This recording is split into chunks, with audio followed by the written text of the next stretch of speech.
फिर आपके नसीब में ये रात हो न हो, शायद फिर इस जन्म में मुलाकात हो न हो। अच्छा, आपका नाम लेते ऐसा लग रहा है मैं अपनी गर्लफ्रेंड को बुला रहा हूँ। जानकी कोई गर्लफ्रेंड नहीं है। सुट्टा छोड़ दे बीजी तेन सूट नहीं करदा, तेरी पर्सनालिटी विच कंट्रीब्यूट नहीं करदा। अगर आज मैं नेपोटिज्म का प्रोडक्ट होता तो आज मैं इंडस्ट्री में one of the biggest singers होता। कि मुझे सिर्फ अपना नाम नहीं बनाना है, पर मुझे अपने पापा का नाम कैरी करना है। अपने डैड जैसा मैं अपने डैड की कॉपी करके नहीं गाता हूँ, एंड मैं बिल्कुल ही अलग तरीके से गाता हूँ। सांसों में बड़ी बेकरारी, आंखों में कहीं रत जगे। ਸਤਿ ਸ਼੍ਰੀ ਅਕਾਲ ਜੀ, ਤੁਸੀਂ ਵੇਖ ਰਹੇ ਏਬੀਪੀ ਸਾਂਝਾ ਤੇ ਮੈਂ ਹਾਂ ਨਿਪੁੰਨ ਸ਼ਰਮਾ। ਅੱਜ ਤੁਹਾਨੂੰ 뮤직 ਵੱਲ ਲੈ ਕੇ ਚੱਲਦੇ ਹਾਂ। ਰੋਜ਼ 뮤직 ਦੀ ਦੁਨੀਆ ਦੇ ਵਿੱਚ ਕੁਝ ਨਵਾਂ ਤੇ ਨਵਾਂ ਆਉਂਦਾ ਤੇ ਕੰਪੀਟੀਸ਼ਨ ਬਹੁਤ ਵੱਧ ਚੁੱਕਾ ਹੈ ਤੇ ਇਸੇ ਕੰਪੀਟੀਸ਼ਨ ਦੇ ਵਿੱਚ ਇੱਕ ਹੋਰ ਸਿੰਗਰ ਹੈ ਜਿਸ ਦੇ ਨਾਲ ਇੱਕ ਬਹੁਤ ਵੱਡਾ ਨਾਮ ਜੁੜਿਆ ਹੈ ਤੇ ਆਪਣੇ ਆਪ ਨੂੰ ਸਾਲਾਂ ਤੋਂ ਸਾਬਿਤ ਕਰ ਰਿਹਾ ਹੈ। ਬਿਗ ਬੌਸ ਦੇ ਵਿੱਚ ਵੀ ਤੁਸੀਂ ਦੇਖਿਆ, ਮੈਂ ਗੱਲ ਕਰ ਰਿਹਾ ਜਾਨ ਕੁਮਾਰ ਸਾਨੂ ਦੀ। ਜਾਨ ਸਾਡੇ ਨਾਲ ਹੈ। Hello Jaan, welcome to ABP. Hello, how are you? बस बढ़िया, आप बताओ। अच्छा, आपका नाम लेते ऐसा लग रहा है मैं अपनी गर्लफ्रेंड को बुला रहा हूँ। सब यही बोलते मुझे। 2-3 बार जान ही बुलाया। बुलाते जान जान की कोई गर्लफ्रेंड नहीं है। अच्छा, वो मेरी गर्लफ्रेंड बोलेगी मुझे तो इतनी बार जान नहीं बुलाया जिस तरह उसको बुला लिया है। आप बोल सकते हो मेरा नाम ही वो है, अभी क्या ही कर सकते हैं, मजबूरी है। सुजान, जो सॉन्ग आया अभी सुट्टा आपने बनाया और आपने ये भी कहा है कि मुझे इस गाने में बहुत कुछ सीखने को मिला। हालांकि बहुत आप काबिल हो, हमने आपका टैलेंट बिग बॉस में भी देखा और बहुत बड़ा नाम भी आपके साथ जुड़ा हुआ है। फिर भी इस ऐसे गाने में आपका एक्सपीरियंस कैसा रहा? क्या कुछ इस गाने में आपने सीखा, क्योंकि इस तरह का ट्रैक आप करते नहीं हो। राइट। हाँ। ये गाने में मुझे काफी कुछ सीखने मिला। Basically the whole point of this song was to try something जो मैंने कभी किया नहीं है। समथिंग अलग, कुछ अलग ट्राई करना था। और जैसे कि आपने कहा, यू नो, रोमांटिक गाने, रोमांटिक नंबर्स एंड वो सब मैं काफी, मतलब you know, usually I sing romantic गाने, प्यार भरे नगमे और ऐसे रह के गाने। तो ये कुछ एक अलग ही था, डांसी, पेपी डांसी एक अलग नंबर था ये। और ये गाते वक्त मुझे काफी सारी चीजें सीखने मिली, मगर जो मुझे सबसे बड़ी सीख मिली वो ये है कि नया कुछ अटेम्प्ट करने से पहले डरना नहीं चाहिए, because an artist has to attempt something new, something different. And ये गाने के दौरान मुझे ये भी पता चला कि एक और जॉनर है जो मैं गा सकता हूँ, and that is dancey, romantic, peppy numbers. तो बहुत नया एक, यू नो, नया एक जॉनर मैंने एक्सपीरियंस किया। और इस जॉनर में मैंने काफी, आई थिंक, अच्छा किया है, बिकॉज ये गाना काफी लोगों को पसंद आ रहा है and it's going really really well. So I'm glad about it, and I'm glad that people accepted this song from my end, and I'm lucky and काफी grateful भी हूँ मैं औरकुदा को, because औरकुदा ने काफी अलग एक कुछ मेरे लिए, you know, एक प्रोजेक्ट बनाया एंड काफी अच्छा जा रहा है। So I'm glad. सो अभी गाना कल ही रिलीज हुआ और अच्छा रिस्पॉन्स भी गाने को मिला है। अगर बात करें व्यूअरशिप की, मैं कमेंट्स भी देख रहा था, लोगों ने अच्छा जो है इसको रिस्पॉन्स दिया, अच्छा फीडबैक दिया है। सो अगर आप गाना एक बार यहाँ भी गा के सुना दोगे कुछ लाइन्स, तो वैसे मैंने आपसे बहुत गाने सुनने हैं दूसरे, जो आपके कवर सॉन्ग भी है दूसरे भी, और आपके फादर के गाने भी सुनने हैं कुछ। तो आप अगर ये सुट्टा, क्योंकि सुट्टा के ऊपर हम बैठे हुए हैं, सुट्टे की वजह से बैठे हैं, तो वो गाना भी हो जाए। जी जी जी। हाँ। ये गाने की फेवरेट लाइंस मेरे ये है, प्रॉमिस कर गुस्सा नहीं होगी तो एक सजेशन देनी है, एक गल तो सुन ले फिर ले लेना जितनी सेल्फी लेनी है। ओ सुट्टा छोड़ दे बेबी जी तेन सूट नहीं करदा, तेरी पर्सनालिटी विच कंट्रीब्यूट नहीं करदा। ओ सुट्टा छोड़ दे बेबी जी तेन सूट नहीं करदा, तेरी चांद सी ब्यूटी विच कंट्रीब्यूट नहीं करदा। ओ बेबी जी।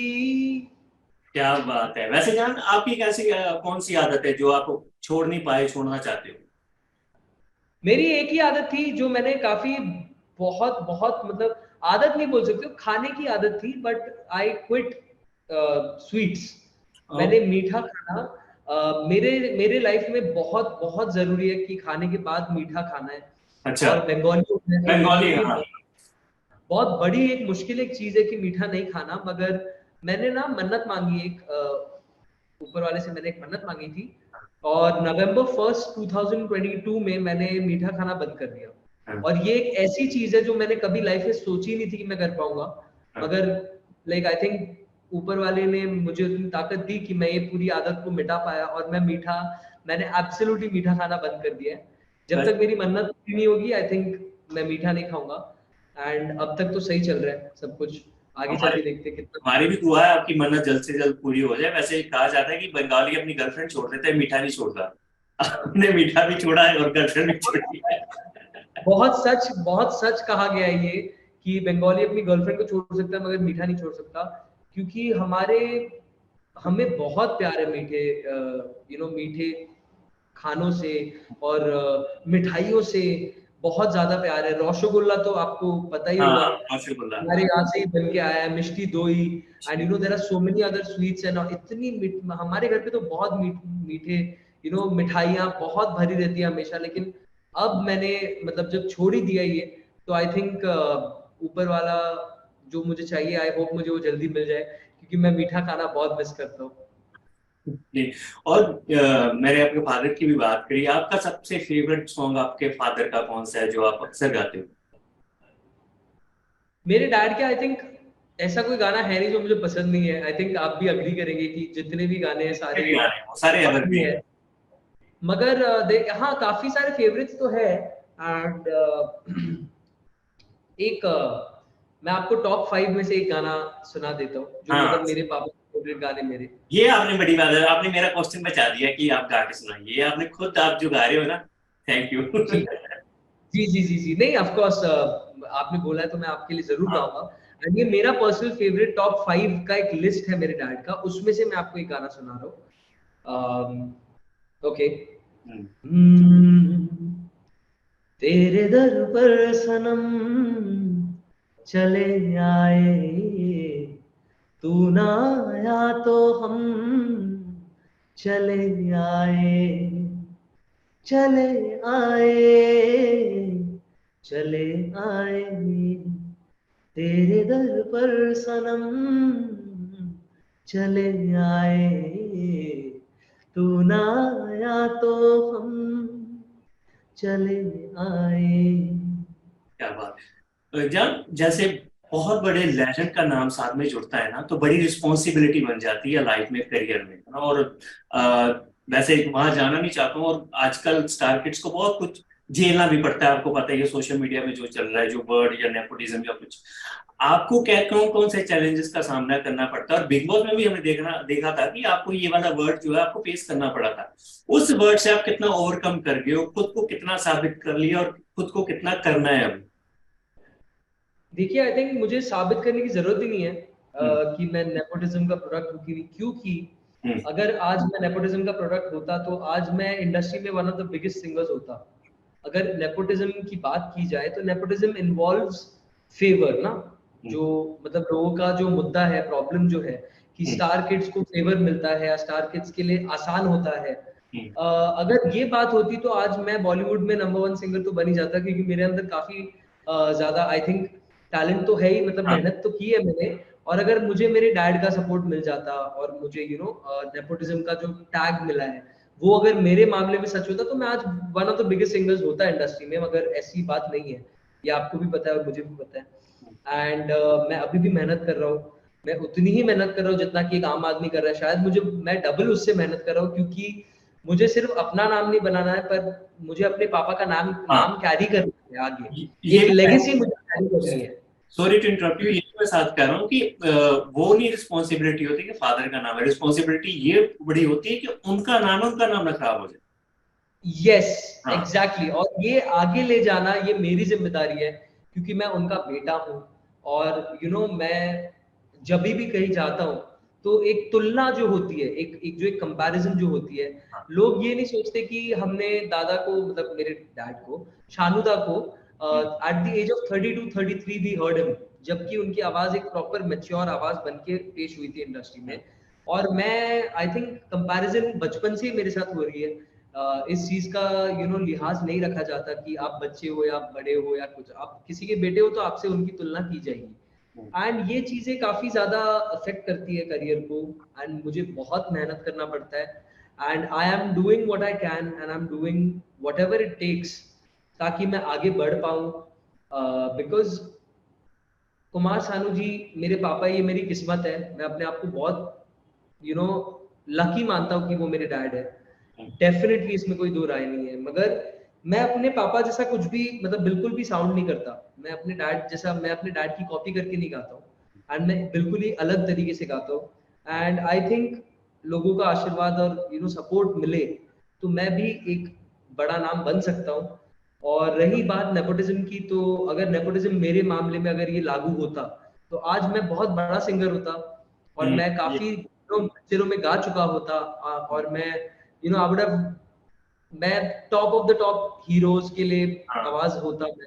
मगर ऐसी बात है, हर दूसरे कोशिश गाने भी गाते, ये भी एग्जैक्टली। और मैं कोशिश कर रहा हूँ मैं कि मैं अपने मेहनत से जितना भी हो सके मैं आगे बढ़ पाऊँ। इंडस्ट्री का भी सपोर्ट मुझे मिल जाए तो बहुत बहुत बहुत बड़ी बात होगी मेरे लिए। एंड लोगों का आशीर्वाद और ब्लेसिंग्स तो चाहिए ही चाहिए, because I don't count myself to be a nepotism kid. Because मेरे लाइफ में जो भी मैंने किया है अपने दम पे किया, अपने अपने आप से किया, अपने बड़ों के आशीर्वाद, अपने गुरुजनों के आशीर्वाद, मेहनत से किया। आगे चल के भी मुझे ही करना पड़ेगा। तो आई थिंक नेपोटिज्म का जो वर्ड है वो मेरे ऊपर लागू नहीं होता है। इसलिए मैं कभी किसी को कुछ मैंने साबित करने की जरूरत ही नहीं समझी है कि मुझे साबित करना है कि मैं नेपोटिज्म का प्रोडक्ट नहीं हूँ। आई थिंक ये मेरे लाइफ की स्टोरी आपको बताएगी कि मैं नेपोटिज्म का प्रोडक्ट नहीं हूँ। बिकॉज अगर मैं होता, जैसे मैंने कहा, मैं बहुत बड़ा नाम होता, मैं आज मैं भी एक टॉप का सिंगर होता, बट ऐसा है नहीं। ये भी देखो ना, जब ये गलत थोड़ी है। अगर सलमान सर ने भी इसकी अच्छी क्लैरिफिकेशन दी थी कि अगर मैं हूँ, मेरे पैसे या मेरा कोई वो है बिजनेस है, तो मैं अपने बच्चों के ऊपर इन्वेस्ट करूंगा। तुम वो गलत थोड़ी है कि अगर आप अपने बच्चों को प्रमोट करते हो। अगर कुमार बिल्कुल एब्सोल्युटली, इसमें कोई इसमें गलत तो कुछ है ही नहीं। आप अपने बच्चे को नहीं आप प्रमोट करोगे तो आप किसको करोगे? इट्स वेरी सिंपल, मतलब इट्स अ वेरी सिंपल फंडा। आप अपने बच्चों को, अगर बच्चों की लाइफ को आप आसान कर सकते हो, हर कोई माँ बाप चाहेगा कि अपने बच्चे की लाइफ को वो इजी करे। तो उसमें नेपोटिज्म कहाँ आता है ये मेरे को समझ नहीं आती बात। लेकिन मेरे किस्से में अगर मैं अपनी बात करूं तो मेरे लाइफ में ऐसा हुआ ही नहीं है कि मुझे अपने बच्चे को आगे करना है या सपोर्ट करना। तो जो भी है, I am trying my best, I am trying to do what I can. And हाँ, आई मीन आगे चल के अगर मैं अपने आगे फ्यूचर जनरेशंस की लाइफ अगर इजी कर पाऊं तो then definitely I will do it. Because इसमें कोई गलत बात नहीं। आई थिंक हमारे पेरेंट्स काम ही इसलिए करते कि उन्हें जो दिक्कतें आई है, उन्हें जो बाधाएं आई है, वो हम पर ना आ पड़े, हमें उनका सामना ना करना पड़े, हमारी जिंदगी आसान हो, उसलिए वो मेहनत करते। तो as a parent, when I become a parent, तो मैं भी अपने बच्चे के लिए यही करने वाला हूँ। तो इसमें nepotism, I think end of the day it comes down to talent. आप बात ऊपर आती है टैलेंट पे, आप कितने टैलेंटेड हो इस पे ही आपका फ्यूचर डिपेंड करेगा, और आप कितनी मेहनत कर सकते हो इस पे आपका फ्यूचर डिपेंड करेगा। ना कि आप किसी के बेटे हो और आप किसी भतीजे हो, आप किसी के ग्रैंड चिल्ड्रन हो, इससे नहीं मैटर करता। अगर आप में टैलेंट है नहीं तो आप किसी के भी बेटे होगे, आपको लोग नहीं पसंद करेंगे। और अगर आप में टैलेंट हो तो आप किसी के भी बेटे हो तो आपको लोग पसंद करेंगे ही करेंगे। तो I think at the end of the day it comes down to talent, and I think I have it. So I hope कि जल्द मैं भी कुछ बड़ा बन जाऊं। My main motive for this question is कि जो स्टार किड्स जो बच्चे होते हैं, इनकी स्ट्रगल भी आसान नहीं होती है जो लोग इतना समझते हैं।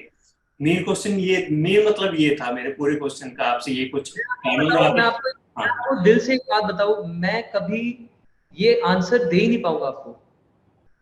मैं इस सवाल का आपको जवाब भी नहीं दे पाऊंगा, क्योंकि मैं कभी भी लाइफ में मुझे स्टार किड्स वाली ट्रीटमेंट नहीं मिली है। I have never gotten the star kid treatment. I have always been a normal kid until and unless people come to know कि मैं कौन हूँ and मेरी background क्या है। मैं बहुत नॉर्मल वे में पला बड़ा हूँ। मेरी एजुकेशन मुंबई में हुई है। I have not had one of those extra, जो एक बहुत एक स्टार किड के एक लग्जरियस लाइफस्टाइल, और महंगी महंगी गाड़ियां, महंगे महंगे घर, बड़े बड़े पार्टीज एंड स्टफ। नहीं, मैं ऑनेस्टली बता रहा हूँ, आज भी मुझे कहीं ऐसा, अगर मुझे कहीं आसपास जाना हो या कोई काम ऐसा हो जो मैं जल्दी निपटाना चाहूंगा, अब मैं मास्क पहनता हूँ और मैं रिक्शे में बैठ जाता हूँ।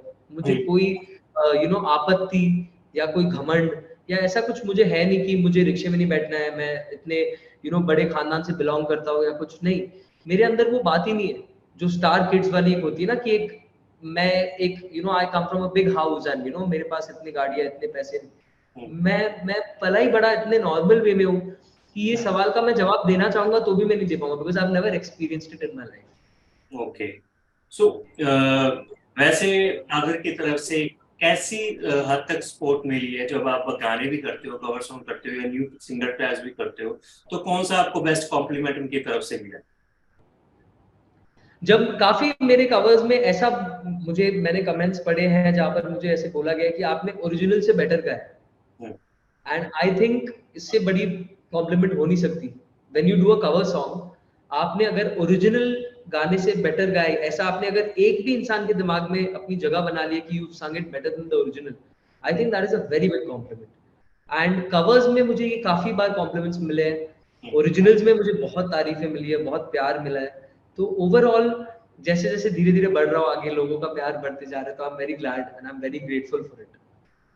नहीं, हम यही चाहते हैं एज ए मीडिया पर्सन, तो यही चाहते हैं कि कोई भी पर्सन हो, आर्टिस्ट हो, वो ग्रो करे, है ना, उसको जितनी हद तक प्रमोट किया जा सकता है या उसके अच्छे गाने, उसके काम को वो करते हैं हम सब भी। और आपने प्यार मिलने से बात की है, मुझे एक प्यार मिलने से गाना याद आ गया, 2 दिन हाँ 2 दिन मिल रहे हैं आपके अगर आप सुना दो, माय फेवरेट सॉन्ग एवर। ये एक ऐसा गाना है जो मिका पाजी का भी बहुत फेवरेट गाना है। इट्स मिका पाजी के साथ मैं काफी काम करता हूँ, तो मिका पाजी भी मुझसे ये गाना काफी बार सुनते हैं, तो मैं आपके लिए बिल्कुल ये गाना गाऊंगा, एंड मैं मिका पाजी के लिए भी गाऊंगा बिकॉज उनका भी फेवरेट है ये गाना। और अगर कभी उन्होंने देखा ये तो आई विल बी वेरी ग्लैड, मैं उनको खुद बताऊंगा कि दादा आप देखिएगा। वो अलग बात है, मिका पाजी के कभी दिल मिले नहीं तो वो अलग बात है, मिका पाजी के कभी 2 दिल मिले नहीं। मिका पाजी उनका भी हो जाए, भगवान करे जल्दी उनके भी दिल मिल जाए। चलिए मैं आपके लिए गाना गाता हूँ। सांसों में बड़ी बेकरारी, आंखों में कहीं रत जगे, कभी कहीं लग जाए दिल तो कहीं फिर दिल ना लगे,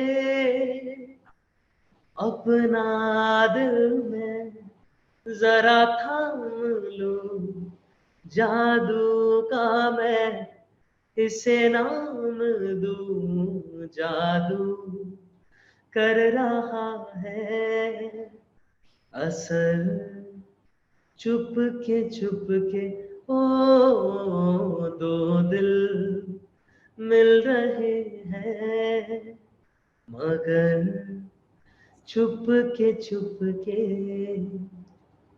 क्या बात है यार, बिल्कुल ही मतलब रिसेंबल करती है आवाज, कहा जाए तो बाप और बेटे।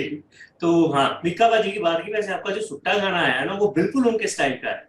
आपने, है ना, आप अगर देखो नोटिस, वो ऐसे गाने वो करते हैं। So, absolutely. हाँ, जब बिग बॉस 14 में आप नजर आए, कितना आपको हेल्प मिला बिग बॉस में आने के, आपके करियर में कितना हेल्प मिला? देखिए, बिग बॉस के बाद लोगों को ये पता चला कि जान है कौन, और आई थिंक बहुत बड़ा हाथ है बिग बॉस का, सलमान सर का मेरे करियर में, बिकॉज बिग बॉस के बाद ही लोगों को पता चला कि मैं कौन हूँ और मैं क्या करता हूँ। उससे पहले तो लोगों को कोई खबर भी नहीं थी कि mister Kumar Sanu has 3 children and their boys and everything. तो एक जो एक मैप पे लाया गया मुझे, ये बिग बॉस की वजह से आया हूँ मैं मैप पे, बिकॉज आई थिंक वो शो हमेशा I will be grateful to Colors, to Salman sir, to Endemol and to Bigg Boss. ये क्योंकि ओके ये कहना चाहता हूँ कि इंक्लूडिंग मी या कुछ भी आम लोगों को बिग बॉस से पहले नहीं पता था सच में कि जान कुमार हाँ पता है।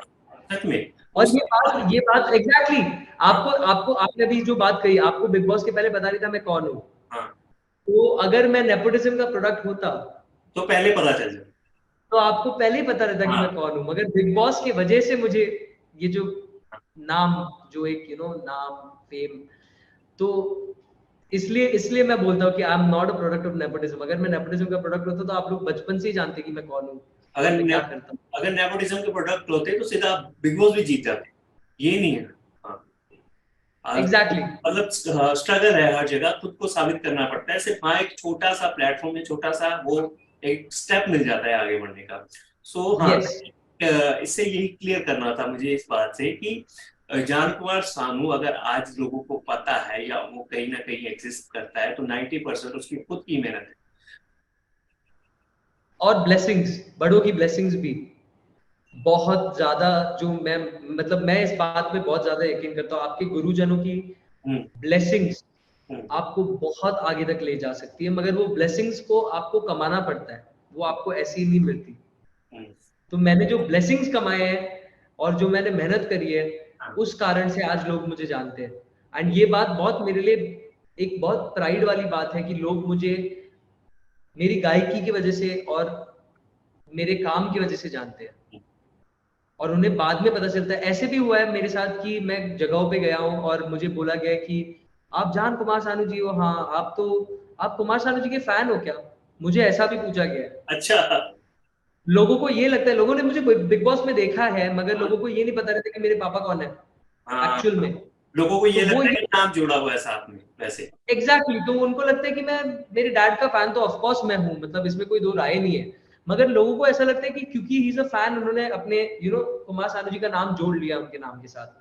तो ये एक मतलब अभी जो लोग मुझे काम के लिए जान रहे हैं, मेरी गायकी के लिए जान रहे हैं, ये मेरे लिए एक बहुत बड़ी बात है। That's a very big blessing for me. सुजान बिग बॉस की बात करी, निकिता बोली से बात होती है?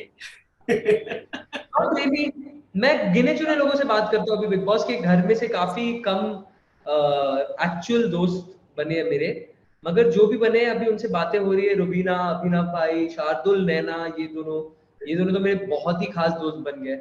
एंड एजाज भाई, पवित्रा, आई थिंक इन सब से तो बातें होती रहती है मेरी। राहुल महाजन भैया है, पारस है, गौहर इज देयर। मैं काफी इनसे बात करता हूँ, बट ना निकी से उतना नहीं होता। I don't think, I think last I don't know, I don't remember when I spoke to Nikki. उसे ओके जान, coming back to song, Sutta जैसा जॉनर है, आपने पहली बार किया, आगे भी इस जॉनर को कंटिन्यू करोगे आप? बिल्कुल करेंगे। अभी तो मुझे बूस्ट मिल गया, बिकॉज मुझे ये बहुत अच्छा लगा जान के कि लोगों को ये मेरी आवाज ऐसे भी अच्छी लगती है, ऐसे गानों में भी अच्छी लगती है। तो I think I will definitely explore this genre more and I will do something ahead also. Romantic तो ऑफ कोर्स रोमांटिक एंड सारे अदर जॉनर्स तो है ही, बट ये एक नया जॉनर मेरे लिए खुल गया है एंड हमने एक्सपेरिमेंट की इस पे और ये कामयाब हो गया। तो आगे भी करेंगे, बिल्कुल करेंगे। सो ऐसे जॉनर का आपका सबसे फेवरेट सॉन्ग कौन सा है? ये पैपी सॉन्ग्स में जो आप अगर फॉलो करते हो, आपने जब गाना बनाया हो या पार्टी सॉन्ग्स की बात अगर करें, पार्टी सॉन्ग्स की बात करें तो आई थिंक एक ही नाम मैं लेना चाहूंगा and he is the, I think I would say he is the बाप of party songs. When it comes to party songs there is no other name but Mika Singh. And Mika बाजी के जितने पार्टी सॉन्ग्स हैं, आई थिंक ऐसी कोई एक party आज तक कंप्लीट नहीं हुई है हमारे पूरे दुनिया में जहां पर उनका गाना नहीं बजा है पार्टी सॉन्ग्स में। तो आई थिंक मिका बाजी के कोई भी गाने आप ले लो, I think they are my favourite party songs and the chance to get to sing them live with him, वो भी मेरे लिए एक बहुत बड़ा ऑनर है। तो आई थिंक पार्टी सॉन्ग्स की बात करें तो एक ही नाम दिमाग में आता है and that is the Mika Singh. वैसे जब हम सुट्टा की वीडियो देखते हैं तो वो पहाड़ वगैरह वो एम्बियंस दिखता है। आमतौर पे पार्टी सॉन्ग में पब जो क्लब है ये यूज किए जाते हैं। ये कांसेप्ट कैसे आपने बनाया? अभी सुट्टा गाना है तो पहाड़ों में शूट कर रहे हो। ये कांसेप्ट आई थिंक औरको दादा एंड द डायरेक्टर, औरको दादा एंड डायरेक्टर ने आई थिंक साथ में ये कांसेप्ट बनाया। एंड जो लोकेशन था, आपने एक्चुअली बहुत सही सवाल पूछा है। मैंने भी ये सवाल पूछा था एक्चुअली औरको दादा से कि ये पार्टी सॉन्ग है, हम क्लब वब में क्यों नहीं शूट कर रहे हैं, हम ये कर रहे हैं वो कर। तो उन्होंने मुझे ये बोला कि यार ये मेरे लिए एक बहुत अलग जॉनर है एंड मुझे अलग कुछ करना है, I want to do something different.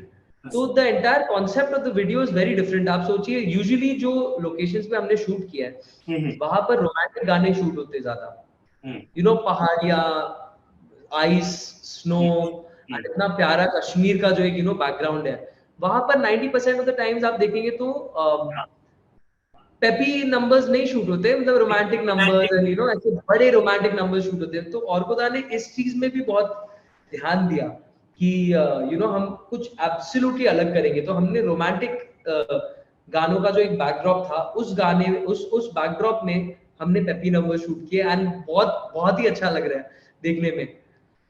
सो जान एंड में मैं ये गाना तो सुनूंगा, सुट्टा पहले भी सुन लिया और एंड में भी सुनूंगा। और आपका एवरग्रीन सॉन्ग जो आपका है, नोट आपके फादर के गाने भी हमने सुन लिए, आपका फेवरेट सॉन्ग एक वो हो जाए तो एक सुट्टा हो जाए। मेरा नंबर 1 सॉन्ग जो मुझे लगता है बॉलीवुड में इस गाने के ऊपर कोई गाना है नहीं मेरे लिए, वो है लता जी का गाया हुआ गाना। उसके 2 लाइन्स मैं सुनाऊंगा आपको।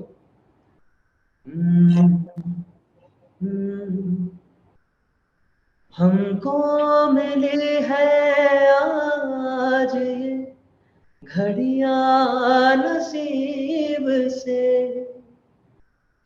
जी भर के देख लीजिए हमको करीब से, फिर आपके नसीब में ये रात हो न हो, शायद फिर इस जन्म में मुलाकात हो न हो, लग जा गले कि फिर ये हंसी रात हो न हो, शायद फिर इस जन्म में मुलाकात हो न हो, लग जा गले से। मतलब ऐसे गाने होते हैं जो अलग जोन में लेके जाते हैं, पर मन नहीं कर रहा था कि आपको स्टॉप करूं या आपको कहूं कि और गाऊं ये मन कर रहा था। तो हाँ जान, अब लास्ट में हम सुट्टा गाना जरूर सुनेंगे आपसे, और wishing you the best of luck for your future, कि आपके जितने भी गाने हो रहा है, आपका जितना भी काम हो, बॉलीवुड में भी हो, जब जैसे आपने कहा कि I am not a nepotism product, है ना, पर फिर भी उसके अलावा आपको जो सक्सेस है बॉलीवुड में और मिले और आप गाने करो। लास्ट में एक बार सुट्टा गाना हो जाए। प्रॉमिस कर गुस्सा नहीं होगी तो एक सजेशन देनी है, एक गल तो सुन ले फिर ले लेना जितनी सेल्फी लेनी है। ओ सुट्टा छोड़ दे बेबी जी, तेन सूट नहीं करदा, तेरी पर्सनालिटी विच कंट्रीब्यूट नहीं करदा। ओ सुट्टा छोड़ दे बेबी जी, तेन सूट नहीं करदा, तेरी चांद सी ब्यूटी विच कंट्रीब्यूट नहीं करदा ओ baby ji. Okay, thank you so much जानू। सो ਇਹ ਸੀ ਸਾਡੇ ਨਾਲ ਜਾਨ ਕੁਮਾਰ ਸਾਨੂ, ਜਿਨ੍ਹਾਂ ਦਾ ਰੀਸੈਂਟਲੀ ਟਰੈਕ ਆਇਆ ਸੁੱਟਾ, ਜੋ ਕਿ YouTube ਚੈਨਲ ਆਰਕੋ ਤੇ ਲੋਕ ਇਸ ਨੂੰ ਬਹੁਤ ਜ਼ਿਆਦਾ ਪਿਆਰ ਦੇ ਰਹੇ ਨੇ ਔਰ ਬਹੁਤ ਚੰਗਾ ਰਿਸਪੌਂਸ। ਔਰ ਜਾਨ ਕੁਮਾਰ ਸਾਨੂ ਨੇ ਪਹਿਲੀ ਵਾਰ ਇੱਕ ਅੱਛਾ ਇੱਕ ਡਿਫਰੈਂਟ ਐਕਸਪੈਰੀਮੈਂਟ ਕੀਤਾ, ਕਿਉਂਕਿ ਇੱਕ ਸੌਫਟ ਆਵਾਜ਼ ਉਸ ਤੋਂ ਇਲਾਵਾ ਉਹਨਾਂ ਨੇ ਇੱਕ ਅਲੱਗ ਜਨਰ ਟਰਾਈ ਕੀਤਾ। ਹੋਪ ਤੁਹਾਨੂੰ ਇਹ ਗਾਣਾ ਜ਼ਰੂਰ ਪਸੰਦ ਆਏਗਾ ਤੇ ਤੁਸੀਂ ਵੇਖਦੇ ਰਹੋ ABP ਸਾਂਝਾ।